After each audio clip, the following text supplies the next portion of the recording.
Sullivan, that is returned to the Packers' 28-yard line. Dak Prescott shut out at home in the first half for the first time since Week 12, 2017. Let's get it going. Third quarter. Okay, Aaron Rodgers, what's going on? Who are you handing the ball off to? Bye-bye. This guy was unbelievable. How about Aaron Jones? This is his first career 3-touchdown game, and he waves.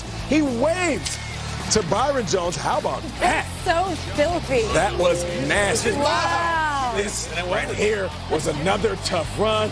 There it is. Usually guys hold up the fourth quarter. They were holding up the 4 touchdowns by Aaron Jones. He went off in this game. Yeah, go ahead and kiss the crowd goodbye. But not yet. Dak Prescott still in this game. Check out this right here. Here's a catch on the sideline, a little toe drag flag, and watch how my guy Jason Garrett throws it down. Yeah. And then he flags him. Just an egregious way to throw the flag. You can't do it, but let's take a look at this play because it was ruled incomplete. A beautiful catch on the sideline. You have to like it if you're a Cowboys fan. Some emotion out of Garrett. Some emotion. You gotta like it. I love it. The refs didn't. That's why he was flagged straight. All right, Dak Prescott dropping back, trying to make something happen, and another interception. Kevin King. And Kevin King is looking back at Dak Prescott saying, "Is this your game? Is this your king?" And Jerry Jones not feeling it at all. And there it is. Aaron Rodgers still doing his thing, undefeated at AT&T Stadium.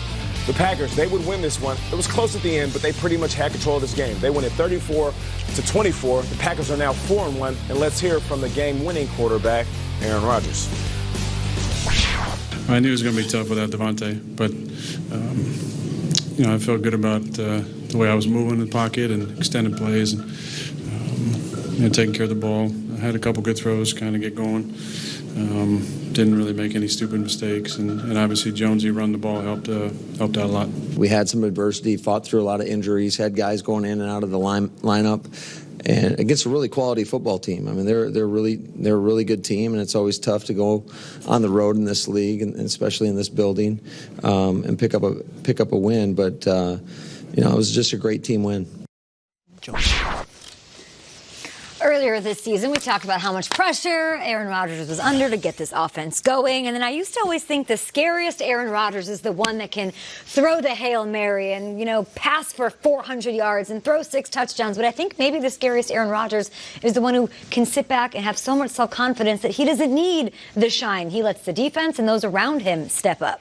No doubt. The scariest Aaron Rodgers is the guy that doesn't need to throw the ball down the field. What I loved yesterday was Aaron Jones going off. The fact that they were controlling the clock. And here's the thing. I was looking at the Packers offense and the way that it was moving. It was a lot different than years past. I know firsthand what it's like to face Aaron Rodgers and when he gets that smirk on his face and he's just surgically picking you apart.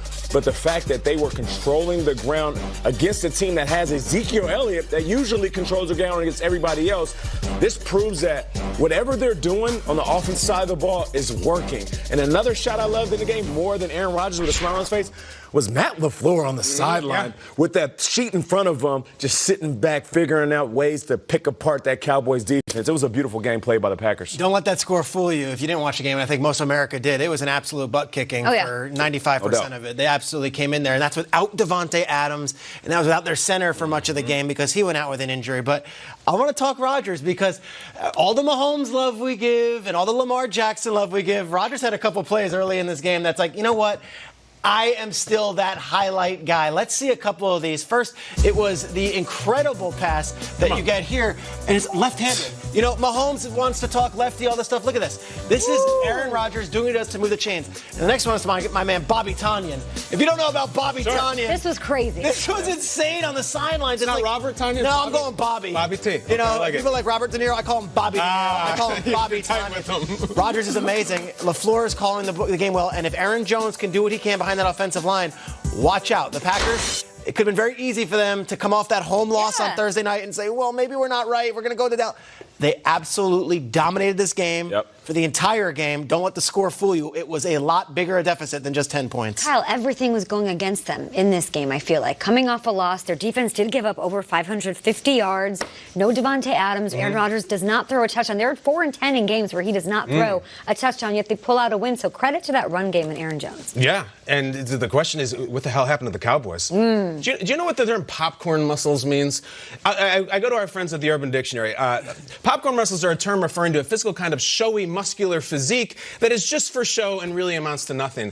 The Cowboys have popcorn muscles. I tried to give them, we sat right here last week. They lose to the Saints. I say, nah, it's okay. They're still going to win 12 games. The Superdome's a tough place to play. That crowd is really feeling it. They just got their teeth knocked out on their home field. They didn't show up for the beginning of this game. And then they pour a whole bunch of empty calories and stats trying to play catch up. This was a butt-kicking, terrible day for the Cowboys. Have no reason to get down that early. We're trying to believe in you as like, this Cowboys team's different. And we got a new coordinator. And that was terrible. I mean, absolutely. What am I supposed to say this morning other than they look soft against the run? Van Der Esch and Jalen Smith had a bad day. Dak made huge mistakes. And I don't want to just empty the bag on them, but don't get down by 50 points at home. They came out flat. Terrible. Yeah. Terrible. I mean, like, we need better than that. You're America's team. It's the NFL 100. Do better. Cowboys, Giants, Redskins all lose. We've got the latest on Jay Gruden, of course. The NFC East, though, the Eagles, of course, a nice win over the Jets. But let's get you some